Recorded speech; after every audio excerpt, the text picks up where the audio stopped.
You wake to the sound of dripping stone. It's not rain. It's not music. It's the sound of Rome breathing. Tired, heavy, wet with its own heat. Your eyes don't open at once. There is no comfort urging them to. No linen. No warmth. Only the chill of the stone beneath your back, pressing up through your ribs, whispering reminders that this is not a place for dreams. The walls sweat around you, plaster cracks where damp has clawed its way in. The ceiling sags in the corners, browning like old bread. You lift your hand, slow, stiff, and feel straw clinging to your skin, sticky and sharp. You slept on it again, without a cloth beneath. You told yourself yesterday you wouldn't, but you did, because that's how days work here. They promise things, and then they break. The room is dim. One slit of light cuts through the shutters, a narrow blade of pale morning. It slices across the floor, catching flakes of dust in its path. They spin like ashes. You blink, slowly, and the flakes blur into gold. Your mouth tastes of copper, not blood exactly, but something close. The residue of cheap wine and sleep. You swallow, and your throat rasps like dry papyrus. The air is thick. It hangs low, sour with mildew, and something older than mold. You don't speak. No one does. This early.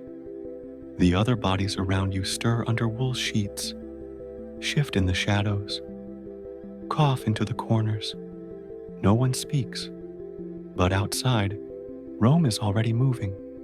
You hear it, the scrape of sandals over stone, a wheel squealing on a rut too deep to be smoothed, a voice far off, calling out prices you can't yet understand. Water, maybe, bread, news from the baths. It doesn't matter. It will reach you soon, in time. When you rise, you close your eyes again, just for a moment. The scent of the city creeps in through the cracks. Urine, smoke, bitter olive oil, left too long in clay. Something sweet, rotting, fruit, maybe, or something dead. It's always hard to tell. The ceiling above you was once painted. You can still see the ghost of it, faded vines curling into nothing, a bird whose wings have long peeled away. You wonder who painted it, whether they thought it would last, whether they knew Rome would sweat it off the walls. Your toes curl under you. The stone is damp. Your feet are bare. Again, your sandals lie near the door, the strap broken, the sole worn flat. You don't remember taking them off. Maybe you never did. Maybe they slipped from your feet in the dark, like memory does, piece by piece. You sit up. Your back aches. Your spine pops. Your breath fogs lightly in the air, not from cold, but from closeness. The room holds too many bodies. The windows were built to keep light out, not air in. Rome is not designed to comfort you. Rome is designed to use you. You rub your face, and your fingers come away gritty. The jug by the door is empty. You forgot to fill it last night. You always forget. Outside, someone shouts, "Closer now." You hear hooves, but no cart. A neighbor opens his door, spits into the street, curses something too muffled to follow. You rise. Your tunic clings where you sweated in sleep. You pull it away from your skin and feel the brief mercy of cool air against your belly. It won't last. The city will warm soon. The sun will find every surface, crawl over rooftops, and press heat into every crack. You step to the door and open it slowly. The stairwell smells worse than the room. Sour bread, wet feet, the urine pot someone spilled 2 nights ago and never cleaned. You descend, hand on the stone wall. The banister is splintered wood, blackened with grease from hands not yours. You don't look down. You don't need to. You've walked this path 1,000 times. Each step knows your weight. Each turn knows your pace. Down below, the light grows brighter. The noise grows thicker. Voices layer over voices. Men arguing, women bargaining, children laughing too loud. Rome, awake.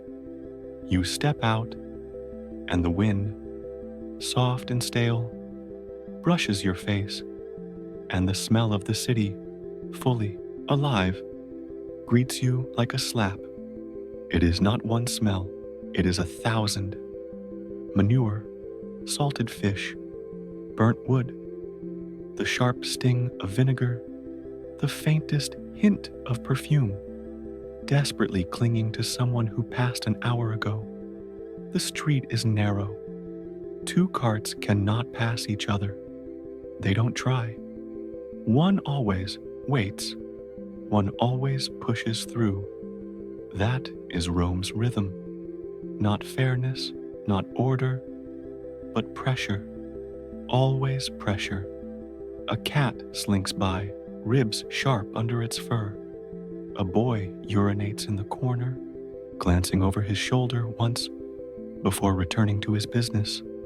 A woman pours slop into the gutter, a mixture of last night's stew, this morning's bile, and something indistinguishable, and watches it slide downhill toward the sewer, mouth that never quite swallows.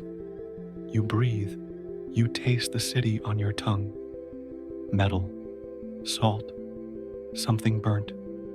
Your feet crunch over bits of broken amphora. Orange shards glint like teeth in the light. A rat scurries into a crack. You don't flinch, neither does anyone else, because this is the city, and it is alive, and you are not outside it. You are inside it, deep, and it moves through you, just as you move through it. You walk slowly. The alley behind you fades into the hum. Stones press up through the soles of your sandals, worn so thin they're more memory than protection. The street is uneven. It was never flat, just laid that way, one heavy slab at a time, each one with its own will, its own slope. Water gathers between them, or maybe it's not water. You step over it anyway. The air outside is thick, thicker than inside, but in a different way. Not from bodies packed into walls, but from life packed into streets. Rome breathes differently here. Not a whisper, but a grunt, a growl, a grinding of carts and market shouts, and the soft suck of waste flowing where it's not meant to. You keep to the edge. Everyone does. It's unspoken. The center of the road isn't safe. That's where everything drains. The slop, the slush, the offal, the piss. A slow-moving river of filth winds down the slope of the street, too shallow to notice at first, until it reaches your toes. The gutters aren't always visible, but they're there. You hear them before you see them. You smell them long before that. A mix of the day's sacrifice and last night's rot, yesterday's bath water and someone's emptied bowels. It all flows together, downward, into the cloaca, Rome's great sewer, hidden but hungry. Above you, windows swing open. A woman shouts down to someone you can't see. A dog barks in. Reply. Then a sudden splash. A slosh of something dark and warm hits the stone near your feet. You don't look up. You don't ask what it was. You know better. In Rome, things fall. Things spill. Things are dumped without warning. Because time is short. And shame is not a currency the city trades in. The Forum is not far. You feel its pull. The center of the world, paved in marble, echoing with power. But you don't go there. Not today. Not yet. The city has other layers, and you're walking one of its deeper ones. A fishmonger calls out from under a canopy, patched with cloth and shadow. The fish have been here too long. You can smell it, even through the other smells. They stare up at you, eyes glazed in death, mouths still parted in silent gasps. Flies swarm like priests, blessing what they cannot eat. You pass a baker, the oven warm against the alley wall.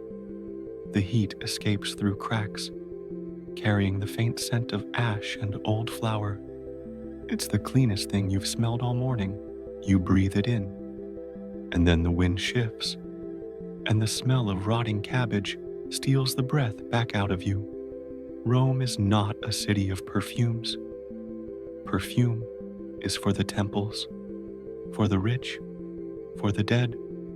The living smell like everything else, like oil turned bitter, like sweat soaked through wool, like skin that's never known soap. You watch a man squat at the side of a building, his tunic hitched, eyes blank, face tilted toward the sun. He doesn't look around, doesn't care. He finishes, stands, walks on. A stream trickles down behind him, catching in the cracks. This is normal. This is daily. This is Rome. You keep walking. Two children run past, chasing each other with sticks. One falls. Skin scrapes against stone. The child cries. The other doesn't stop. No one stops. It's not cruelty. It's survival. You cry. Then you get up. Or you don't. A man sells vinegar water in cracked jugs. His fingers are black at the nails. His smile is missing more than teeth. You pass him too. You pass everyone, because Rome is not a place you move through. It is a tide. And today, you are only a boat. You pass a drain. It gurgles softly. You look down. Inside, the water doesn't flow fast. It stutters, catches, swirls in colors not meant for water. Yellow, green, red. It bubbles. You don't stop to look closer. You keep going. A breeze slips down the corridor of buildings. Not cool, but dry. You lift your tunic at the neck and let it pass over your skin. Dust coats your chest, your arms, your eyelids. Rome is made of dust, and it clings like a jealous lover. You glance upward. The sky is gray-blue. Laundry lines hang between windows. Tunics sway like ghosts. And then, from somewhere above, a child's chamber pot empties with a splash. You step back just in time, but not far enough. Your sandal catches the edge, and your heel is wet. You don't swear, not out loud, but inside, a quiet fury simmers. Not at the child, not at the waste, but at the city itself, because it never stops, never pauses, never apologizes. The man beside you laughs. He saw. He spits a pip into the gutter and keeps walking. That's Rome's only mercy. It doesn't laugh long. Everyone is too busy stepping over what someone else just left behind. You reach a wider road.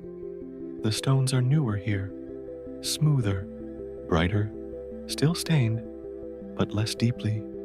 This is where the richer homes stand, where balconies don't lean, and slaves sweep the doorsteps. Even here, the smell persists, only quieter, like perfume over sweat. You pause, watch as a woman in linen sandals steps over a puddle of something. She holds her robe high with practiced grace.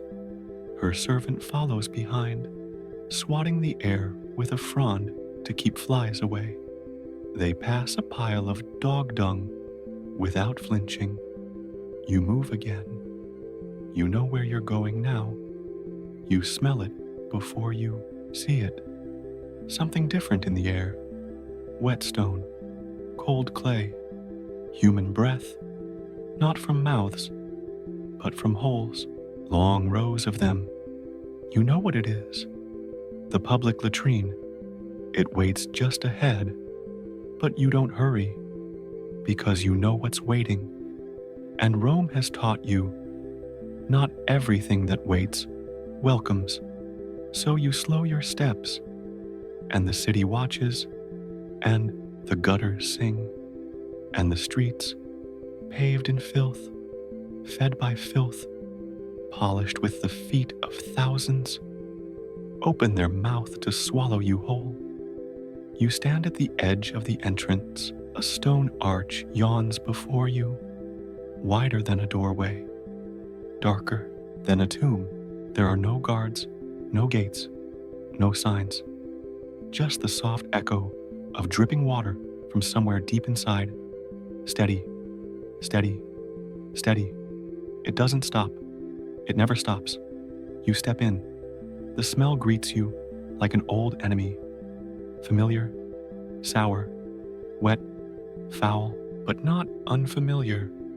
This is not the worst Rome has to offer, but it's close.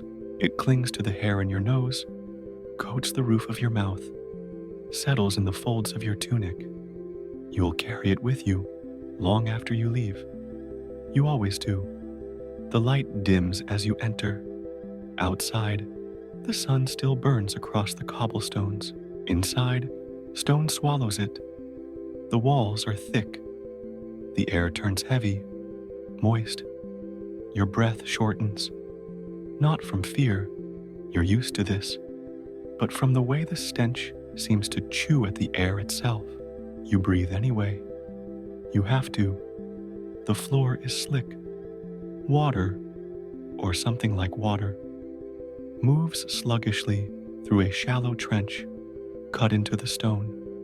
It loops in a quiet U-shape through the room like a lazy vein. On either side of it are the seats. They are stone. They are always stone, worn smooth with years, dozens of them, cut into slabs, evenly spaced, without walls, without separation, holes carved into rock, not round, not perfect, just openings into the darkness below. Some are cracked, some are chipped at the edges. All of them have seen more than you will ever know. You look around. No one looks back. People sit here shoulder to shoulder. Old men, young men, children, the poor, the sick, the dying. They grunt softly. Some whisper. Some chew olives and toss the pits onto the floor. No one smiles. No one is ashamed. There is no privacy in Rome. Not for this. A man beside you pulls up his tunic and lowers himself down with a sigh, like it's the end of a long journey. His knees pop. He shifts. He begins. The sound of it is not shocking. It is not even noticed. The constant trickle beneath you drowns everything else. You move to an open seat. You lower yourself slowly. The stone is cold, even in this heat. It grips the back of your thighs, smooth and unkind. You sit as all Romans sit, above running water, a shallow stream fed by distant aqueducts. designed to carry filth far away. But it doesn't carry everything, not always. Sometimes it backs up, sometimes it slows, sometimes it rises, and when it does, everyone pretends it doesn't. You glance down. A dark, glistening tunnel gapes below. It breathes warmth up into your face. It exhales gases that sting your eyes. You see nothing down there, but you know what lives there. Rats, snakes, swarms of flies, diseases without names. You know, everyone knows, but still, you sit because there is nowhere else. This is where even emperors squat. They don't build palaces with latrines. They come here, not always, not daily, but sometimes, and they sit just as you sit, stone beneath them, darkness below them, steam rising. The sponge stick waits nearby. Its Latin name, you know, tersorium, a wooden handle, long and worn. A sponge lashed to its end, damp and bloated. It leans against the trough in front of you, a shared basin running with shallow water, fed by a trickle so faint it barely moves. The stick has been used before, and it will be used again, by you, by others. You look at it. You try not to. You look away, but you can still feel it, waiting. The stone wall before you is stained. Finger marks, mud, grease, smears of oil from hands that leaned, steadied, strained. You add your own prints to it. You don't want to, but you do. The stone is cool, but not clean. Nothing is clean. Not here. You hear someone laugh, a loud one, drunken, not angry, not yet. He squats 2 seats down, tossing fig pits into the running water, watching them disappear. His friend beside him coughs, then laughs too, a private joke, public anyway. You shift your weight. Your thighs ache. You want to stand, but you don't. You haven't finished. Your breath slows. There is no rush here. No one rushes. Everyone waits and squats and listens to the water and stares at the wall. Time here moves slower than anywhere else because everyone is equally human in this place.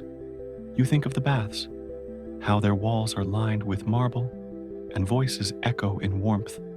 But this is colder, rougher, older, more honest, because here there is no mask, not even for the rich. The latrine is where masks fall, where tunics lift, where all that separates you from others is dropped in a hole and washed downstream. You hear the scrape of a sponge, a soft squelch, then silence, then the shuffle of sandals leaving. You watch the man walk out, drying his hands on the hem of his robe. No one flinches. No one follows. Another man steps into the seat he left behind. The cycle continues. You reach forward. Your hand trembles. You grip the tersorium, the sponge stick, by its base. It is slicker than you expected. The sponge is wet, soaked in vinegar water, heavy with everything it has touched. You breathe shallowly through your mouth. You use it. You do what you must. You finish, and you place it back where it waits for the next. You don't speak. No one does. The room hums with the silence of shared shame turned normal. A quiet, sacred rot. You rise. Your knees are stiff. Your legs numb.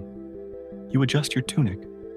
The water runs behind you. You walk toward the exit, past seated strangers, with blank faces and drifting eyes. You feel eyes on your back, Not cruel, not kind, just eyes, because this is where everyone comes. Eventually, rich, poor, slave, senator. This is the place no one talks about, but all know. You step into the light, and it blinds you for a moment, but the stink still clings, the silence still echoes, and the sponge waits for someone else now. You linger outside the latrine, and the sun doesn't feel warm anymore. It should. It rests on your shoulders like a shawl, but it does not comfort. It only reminds you of the chill that still clings to your thighs, the dampness in your sandals, the way the stench of that room lives now beneath your fingernails. You rub your hands together. Friction is not cleansing, but it gives the illusion of it. And illusion is enough. Sometimes you move toward the trough, a shallow basin carved from limestone, half filled with water, so still it might be sleeping. At its edge, a bucket sits, brined with vinegar. A sponge stick lies across it, waiting. Another rests in the basin, abandoned or soaking. You're not sure which. You reach down and dip your hand into the water. It is cold, not refreshing, not pure, just cold. You swirl your fingers and watch oil drift across the surface, blooming like a shadow. The water is not clean, but it is ritual, because in Rome, to be clean is not to be pure, it is to be acceptable. You pick up the sponge stick, tersorium, a word that sounds too grand for what it is. A sponge, coarse and bloated, strapped to a wooden handle, darkened by time and repetition. Its texture is somewhere between seaweed and sorrow. You squeeze it. It resists. Then it drips. You wonder whose hands held it last. You wonder what they wiped away. And you try not to wonder too long. You dip it in the vinegar bucket. That's what they say. Vinegar purifies. It stings away the filth, kills what the eye cannot see. But vinegar does not wash away memory, nor the stain of heat soaked into sponge. Still, you dip again, and again. You scrub your hands. The rough texture bites at your skin. You don't stop, because this is what you do, because this is what they all do. A man beside you does the same. He doesn't speak. His hands work quickly. He dries them on his tunic and walks on. And you are left alone again with the sponge. There are rules here, though no one speaks them. Dip, wipe, rinse, replace. The cycle of cleanliness, as Rome defines it. The gods, they say, watch this too. Not Jupiter, not Mars, no, not them, but the smaller ones, the forgotten ones, the gods of waste, of flow, of filth. Cloaxina, that's the name whispered in the corner of old mouths. She watches the Cloaca Maxima, Rome's great sewer. She tends the waters below the city, where all things end and few return. They say she protects the system, guards against the swelling of filth, keeps the tunnels from vomiting back what man has cast down. You wonder if she sees you, if she saw you squat, if she watched your hands fumble with the sponge. You wonder if she cares. You return the tersorium to its place. There is no place to dry your hands, only your tunic. You do what everyone does, pat them dry on your thigh, and walk away as if nothing was ever there. But something was. Something still is. You smell vinegar on your skin, sharp, bitter, clinging. You turn down a quieter street. Here, the gutters are narrower. The homes rise taller. The air is thinner, touched by incense drifting from a nearby household shrine. You breathe it in. Frankincense, not enough to cover what clings to you, but enough to interrupt it. A moment of peace, fragile and fleeting.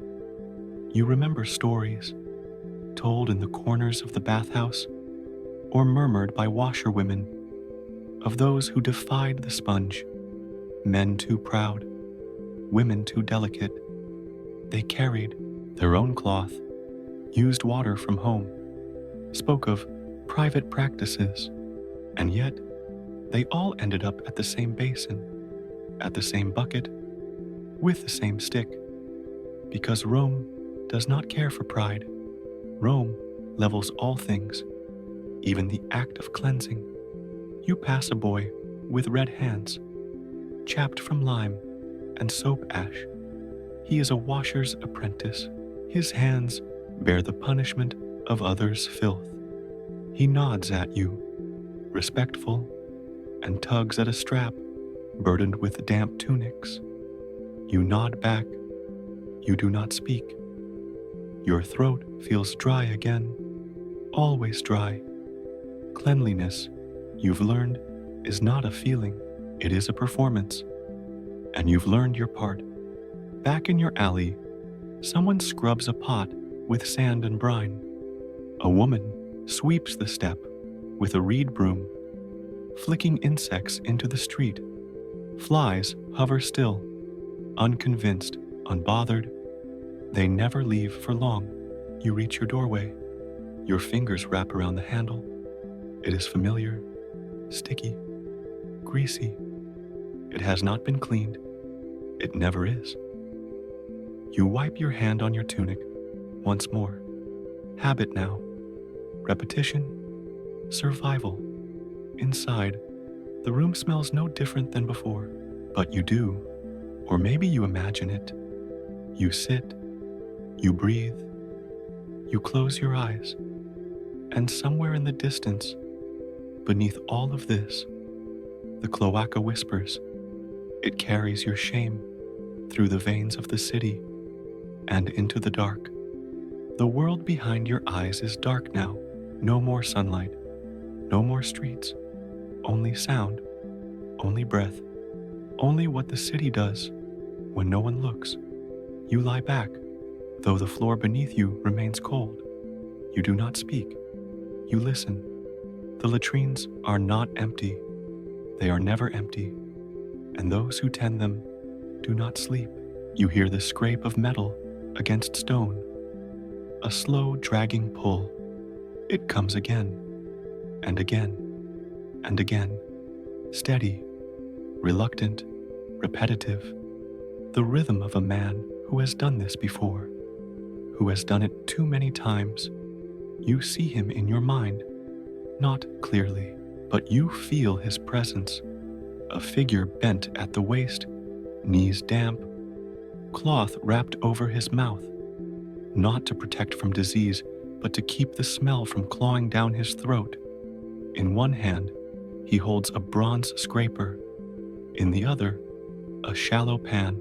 He moves from seat to seat, dragging waste from under the benches, where the water failed to carry it away. The stone is cold on his skin. The air is thick in his chest. The torch near the door flickers. Its smoke does not rise. It swirls. He works quietly, without praise, without thanks, because he is not meant to be seen. He is not a citizen. He is not a man. He is a slave. And the sponge is not the worst part. You try to imagine it, to feel the stone under your knees instead of your back, to smell rot not once, but always, to scrape what others leave behind, night after night, to wake, knowing this is your purpose, to be paid nothing, to be seen by no one, to be feared, but never respected. He pours a bucket into the trench. The water splashes catching his feet. He doesn't flinch. This is every night, and every night the same. He knows the tunnel beneath the latrine better than any engineer. He knows which stones are cracked, which channels flood, which drains groan before they choke. He knows the cloaca maxima by scent alone, and still he is invisible. He leaves the bucket by the door and disappears into the dark. Another enters. You hear them pass each other. No words, only eyes, only breath. The next man carries lye, a mixture that burns the skin, not enough to cleanse, but enough to kill what crawls. He pours it along the trench. The scent rises, sharp, dry, acrid. It mixes with the wet stench below. It does not cover it. It merges with it, a new kind of filth, one that burns. And behind him, another waits, carrying dry straw to scatter over the floor, to catch what drips, what falls, what cannot be cleaned. The straw crunches underfoot. It will be swept again tomorrow, and again the next night. The cycle does not break, not for them, because while citizens squat in rows and speak of politics, while boys toss fig pits into the water and women hum softly as they pass the sponge, while the city pretends it functions cleanly, these men crawl, these men scoop, these men serve a purpose no one names aloud. You lie still. You think of the gods again, not the ones who ride chariots or throw thunder, but the smaller ones, the gods of small, dirty places, the gods of dark tunnels, the gods who know your waist better than your prayers. Do they see these men? Do they offer mercy, or do they look away like everyone else? A rat scurries in your mind, its claws tapping stone, its eyes glowing in the dark. You imagine the slaves see them often. You imagine they no longer flinch, that nothing surprises them anymore. Not the rats, not the filth, not the things that bubble up from below. The city depends on them. It would drown without them. And still, no statue bears their name. No mosaic honors their labor. No child speaks of becoming one. You wonder how long they live. You wonder if they live at all, or if they only continue. You wonder how long it takes for the stench to stop mattering, for the shame to disappear, or if it ever does. You remember your own breath in that room, shallow, quick, half-held. They breathe it every day, and every night. And still, they clean, they scrape, they pour, they scatter straw, because Rome requires it, because civilization demands waste, and someone must carry it away. You close your eyes tighter, as if you could shut out what your mind now sees. But it's too late. You see the way the scraper moves in the dark, the way the water swells and recedes, the way the torchlight paints shadows on the ceiling, dancing like ghosts of the filth below.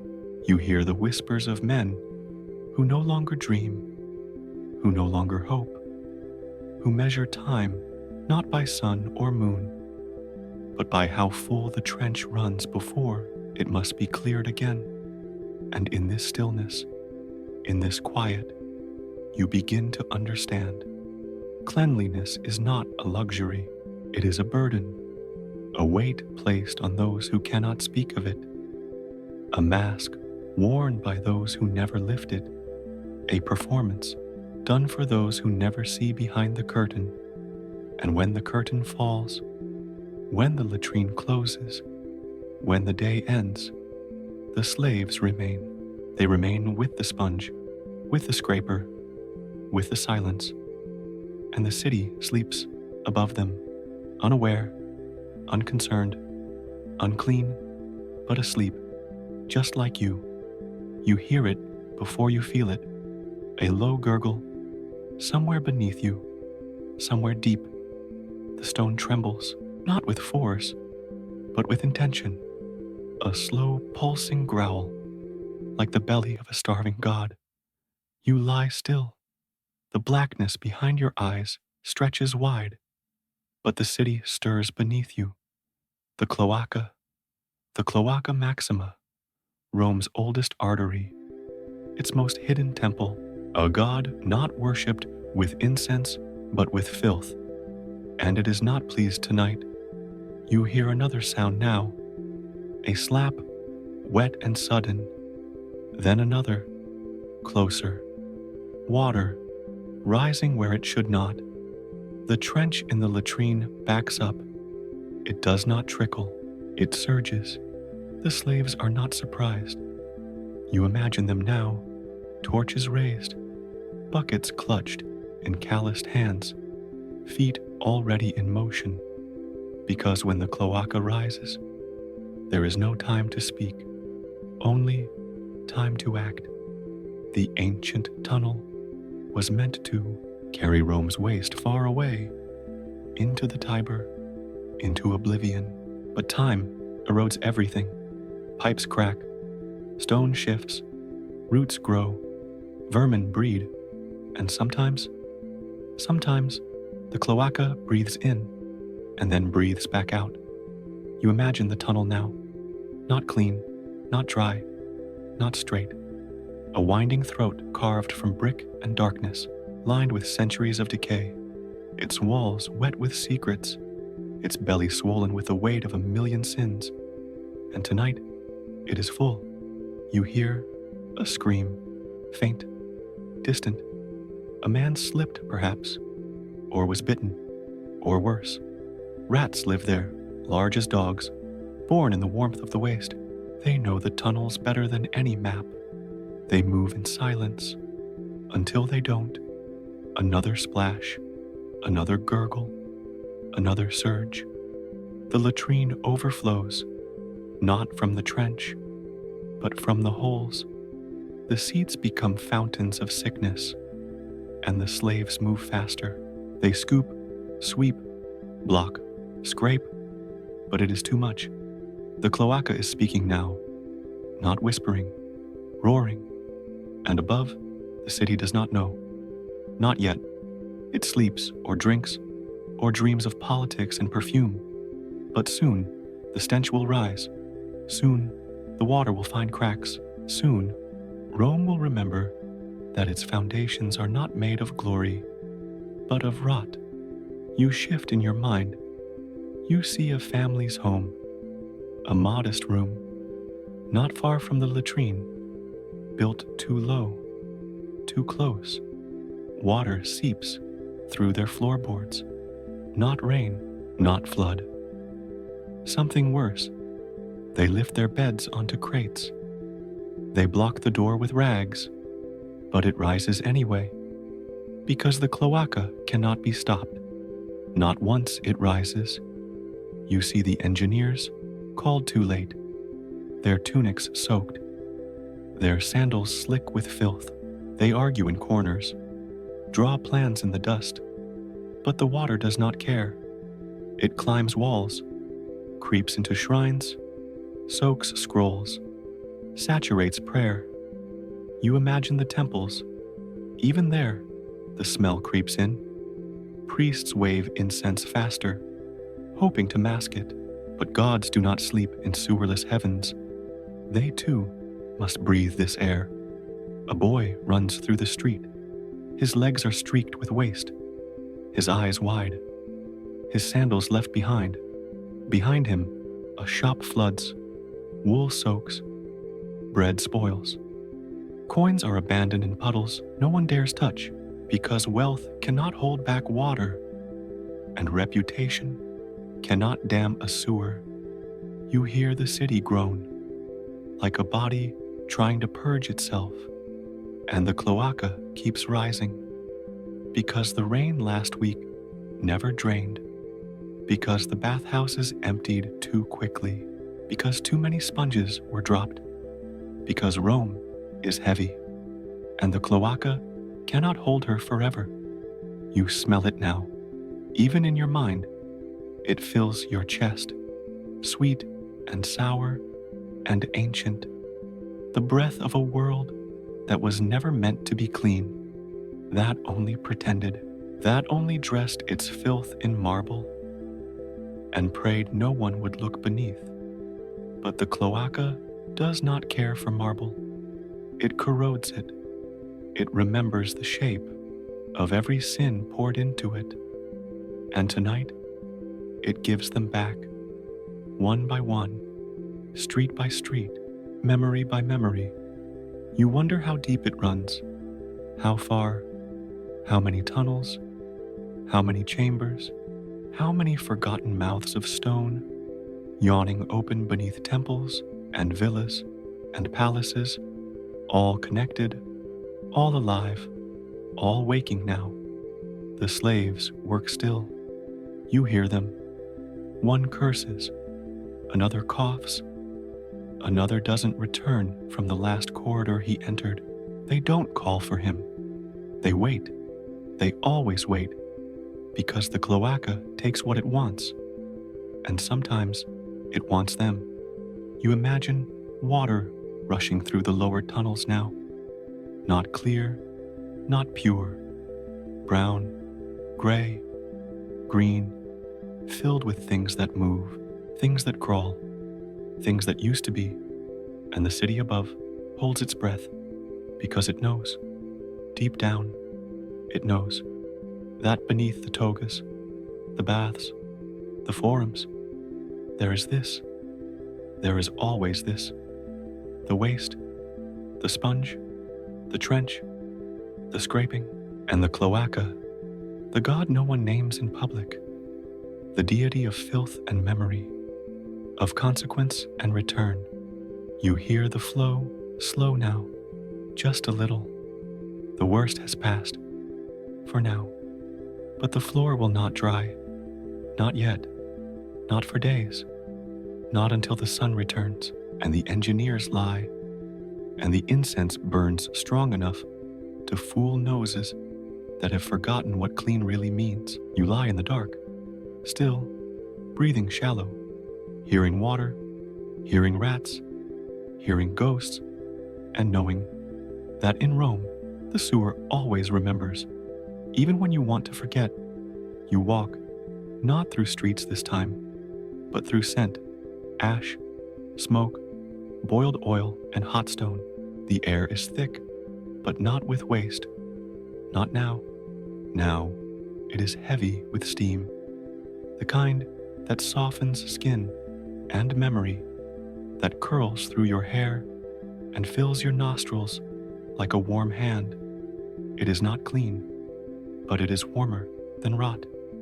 You have come to the baths, not out of pleasure, not for conversation, but to scrape something off you that water alone can't reach. The doors open wide, no lock, no shame. Inside, the room breathes. It exhales heat, a low, constant exhale, the kind that makes your chest rise slower, your limbs loosen before you've even begun. You undress, not quickly, not proudly, just like everyone else. Your tunic falls to the stone bench. You feel the air kiss your skin, warm, then hot, then biting. Your feet are bare. The floor is wet, not with water, with footsteps, with oil, with sweat. You step forward. The noise in here is different. No shouting, no urgency, just voices, floating, soft, layered like steam, whispers, the splash of ladles into buckets, the hiss of hot stone when water touches it, and always, breathing. Everyone breathes loudly here because the air is thick enough to hold it. You sit on the first bench. Your back finds the stone. Your skin, the moisture. You close your eyes, not to sleep, but to forget the latrine, to forget the sponge, to forget the rising sewer that nearly touched your bed. Here you pretend.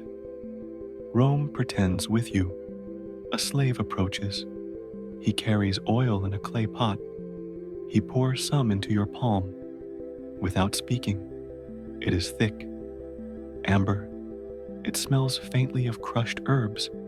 Thyme, maybe. Laurel. You rub it into your arms, your chest, your shoulders. It does not wash you. It coats you, makes your skin shine like a statue. Another man hands you a strigil.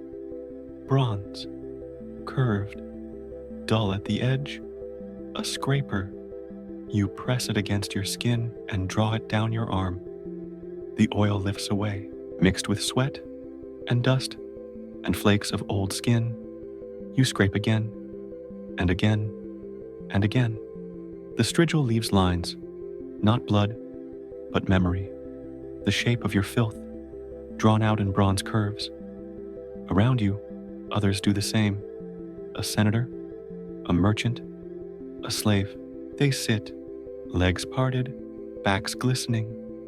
They scrape their shame into small brown puddles, and no one speaks of it, because this is ritual, and ritual is not explained. The water pools at your feet. It smells better than the latrine, but not by much. You rise. The caldarium calls. The hot room. You step through, and the heat swallows you whole. Your lungs contract. Your skin tightens. Your temples pulse. It is not painful. Not exactly. It is cleansing through fire. The room is darker. Torches burn low. The walls drip. And still, they sit. Dozens of men, steaming in silence.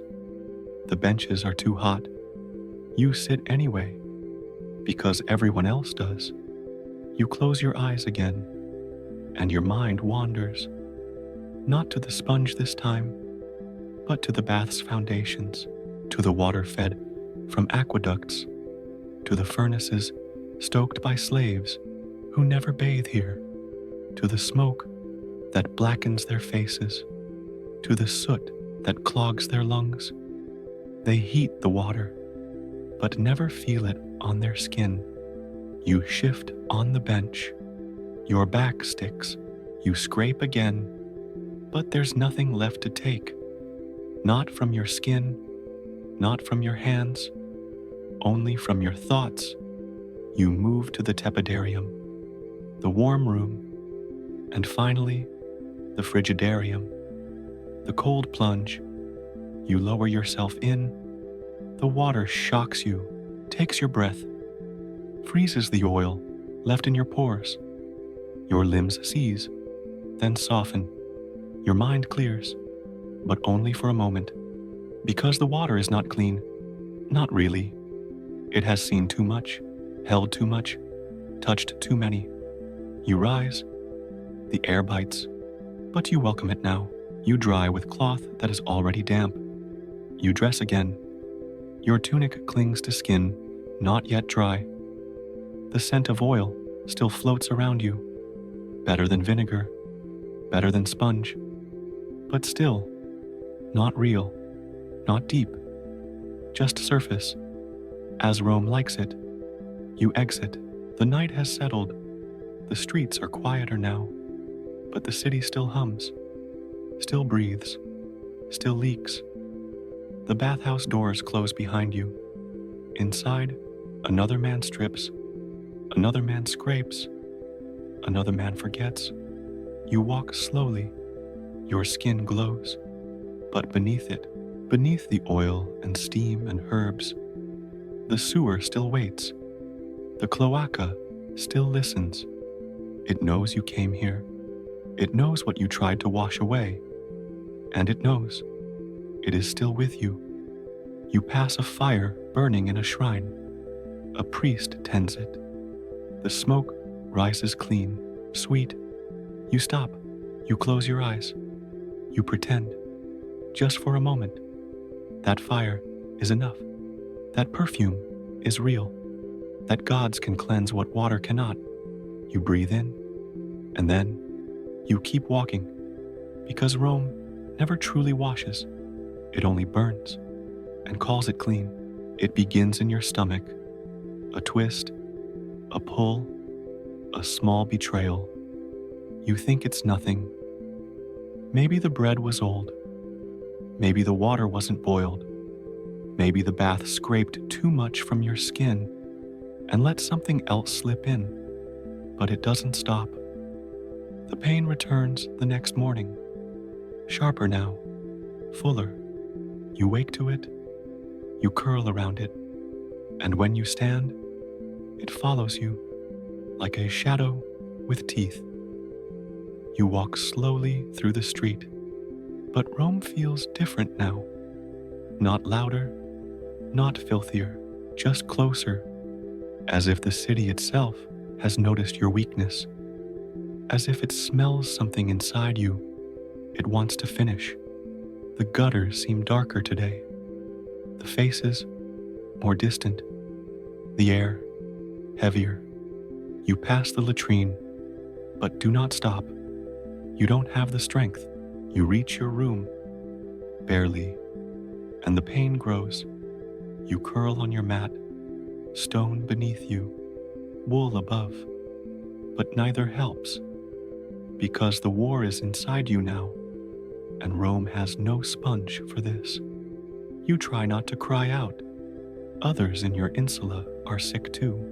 You've heard the coughing, the vomiting, the way feet shuffle less and less. No one talks about it. No one wants to name it, because if you name it, it becomes real. So you lie still, and the fever rises. You sweat through your tunic. You throw it off, then reach for it again. When the cold creeps in, you drink water. It tastes of metal. You vomit it up. You press your forehead to the wall, hoping the stone will pull the heat from you. It doesn't. You see shapes now when you close your eyes. Not dreams, not memories, just shapes, shadows, flickering behind your eyelids like ghosts of the cloaca. You smell things that aren't there. Burnt wood, rotten figs, wet wool. You hear the sponge stick scraping, but no one is near you. Only rats, only stone, only the slow drip of your own breath thinning. A neighbor comes. She leaves a bowl. You can't eat. She says nothing. She doesn't step inside because she knows. You are not the first. You won't be the last. Rome has a way of culling the weak, not with blade, but with gut, with water that wasn't clean, with hands that weren't washed, with gods who don't answer prayers, whispered from the floor. You curl tighter. You hear the cloaca again, not beneath you, but inside, a gurgling, a slow swell, and in the pit of your stomach, you know, the sewer has come home. It was never just under the street. It was always under the skin. You see your father now, his hands cracking from lime, the way he never looked you in the eye when he coughed. You see your mother, how she whispered to her sponge, like it could hear. You see a child outside your window, running barefoot through a puddle of something she shouldn't touch. She laughs. You envy her because she has not yet learned what lives in Rome's water. You drift in and out. Time stops counting. You don't know what day it is. You don't know if you're hungry. You don't know if you're alive. You only know that Rome continues. Outside, always outside. The carts roll. The slaves scrape. The sponge waits, and you remain still, half asleep, half rotting, between breath and silence. The priest comes once. You don't hear him at first. You only smell the incense. Then you feel his hand, cool on your brow, He does not speak Latin, only murmurs. The words are old, older than the forum, older than stone. He does not touch the sponge. He does not ask you to rise. He only places something near your head, a token, a coin, not for the healer, for the ferryman, just in case.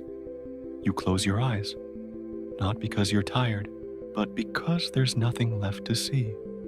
You think of the sponge, you think of the trench, you think of the fire in the baths, the vinegar in your pores, and you wonder if any of it mattered, if anything Rome gave you was ever meant to save you, or only delay the end.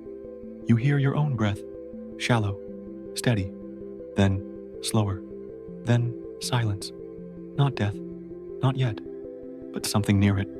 A doorway, a hallway, a pause, and beyond it, still the cloaca, still the tunnel, still the sound of water, carrying you, slowly, downward, toward the grave, toward memory, toward the place where all of Rome's filth eventually rests. You breathe once more, but softer now, and the city does not notice, because Rome never weeps for what it wastes. It only buries it and builds on top. You are still. You are no longer sick. You are no longer hungry. You are no longer anything that breathes. But you remain, not as flesh, not as memory, as something else. You are part of the stone now. You are in the wall, where moisture gathers.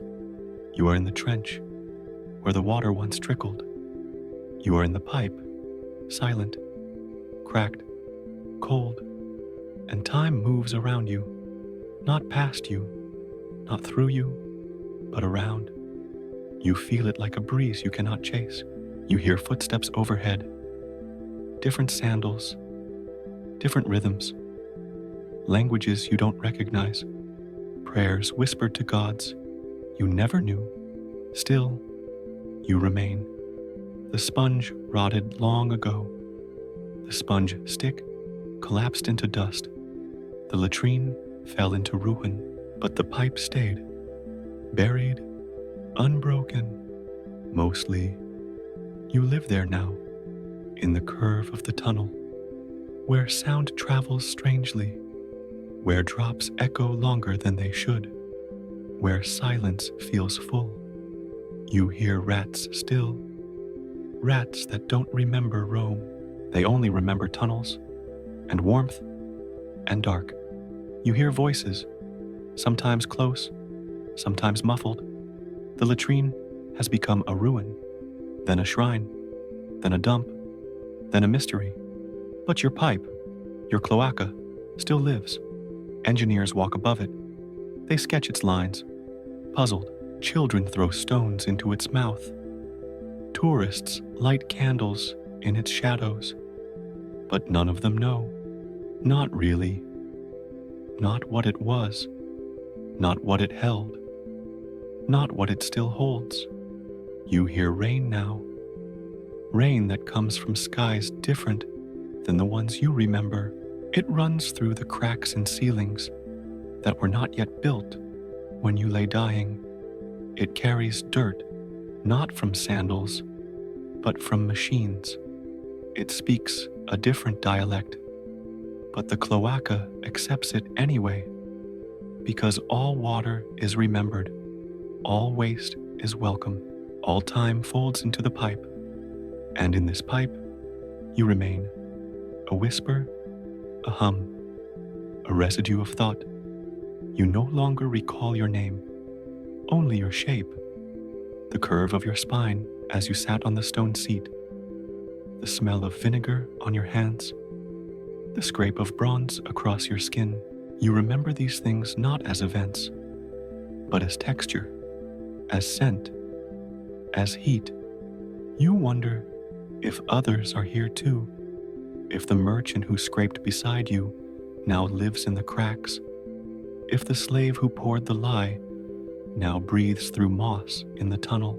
If the priest's incense still curls through some unseen shaft of light, you do not speak. You cannot, but you listen. And sometimes you hear Rome, not the Rome you knew, but echoes of it. Boots now, not sandals. Engines now, not carts. Flashing lights, flashing words. A woman laughs above the surface. A man spits and walks away. You know the sound of disrespect. It has not changed, only the accent. And yet, the cloaca accepts it, carries it, feeds on it, like always. The tunnel never complains. It only holds the waste of emperors and infants, of generals and thieves, of gods and those who dared curse them. It holds you too. You feel plants grow near your mouth, not your true mouth. You have none, but the pipe's mouth, the place where old water meets air, where the city forgets to look. A weed reaches through the gap. It finds sun. You feel it move. It is the only thing that does. You do not envy it, not anymore, because you are patient now, because you understand that the sponge was never disgusting, that the pipe was never cruel, that waste was never shameful, only shared, only human, only real. And now, you're real in the truest way. You are part of something permanent, something hidden, something vast, a voice not heard, but always near. You drift, you dissolve, but you do not disappear, because the pipe remembers, and the pipe still echoes. You wake, but not in Rome, not anymore, not on stone, not in straw, not to the scrape of sandals or the stink of vinegar. You wake in silence, modern silence, the kind born from sealed windows and closed doors. It feels cleaner, smoother, less alive. You open your eyes.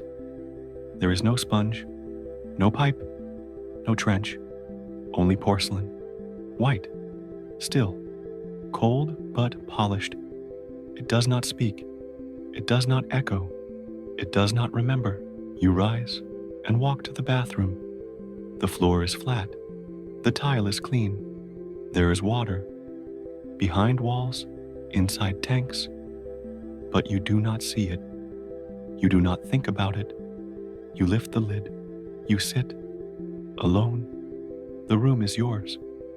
There are walls, privacy, scented soap, sound-dampening paint. No rats, no trench, no shared basin, no sponge passed from hand to hand, just silence and porcelain. You finish, you flush, and it is gone, effortlessly, with a sound designed to vanish quickly. A rush of water, a whisper of machinery, a pause, then nothing. You wash your hands. The soap smells like mint. The faucet is smooth, chrome. The mirror is clean, too clean. You stare at yourself, and for a moment, just a moment, you see Rome behind your reflection. Not clearly, just hints, a flicker of cracked plaster, a whiff of ash, a trickle beneath the tiles that you almost hear. But when you blink, it's gone. Only your face remains, modern, unmarked, but something stays with you. Not the smell, not the dirt, not even the sickness. Something older, something deeper. The knowledge that what left you clean today once left others broken. That what flushes now in silence once flooded homes. That what is hidden in tanks and tubes once lay open in the streets. You dry your hands. The towel is soft, machine washed, folded. You return to your room. The light is soft. The air is still. But the past, the pipe, the sponge, remains, not around you, but within, a part of your knowing, a whisper in your breath. You lie down. Your bed is soft. It remembers you. And now, so do you. You remember the sponge. You remember the slaves. You remember the laughter beside the latrine. You remember the warmth of the bath. You remember the rise of the cloaca. You remember what it means to be clean, not with soap, but with acceptance. You breathe in and out. No incense, no vinegar, only quiet. You close your eyes, and in that quiet, you hear a sound, a drip, a whisper, an echo. Not here, not now, but somewhere far beneath, in pipes older than your language, in tunnels carved before your country, in the breathless belly of a city that still lives, even in silence. You breathe again, and this time you sleep.